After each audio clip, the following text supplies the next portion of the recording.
خیلی از ما مثل مغازه‌دار وسواسیم، اینقدر نگرانیم که دکور مغازه خوب باشه یادمون رفته در مغازه رو باز کنیم. اینقدر منتظریم همه چی عالی بشه که شروع کنیم که رویاها در حال اضمحلالن. مثل کسی که بیرون استخر تمرین شنا میکنه یادش رفته بعد شیرجه بزنه توی آب.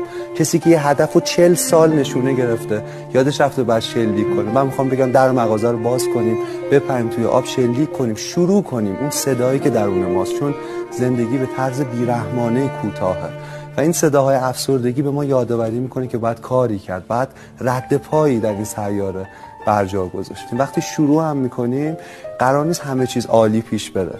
اضطراب همه وجودمون رو میگیره، ولی اضطراب بهای بلیت زندگیه. اضطراب به معنی مثبتش که داریم کاری میکنیم و چالش ها خودش رو به ما نشون میده، قیمتیه که میپردازیم برای اینکه زندگی کنیم به معنی واقعی و عمر نکنیم.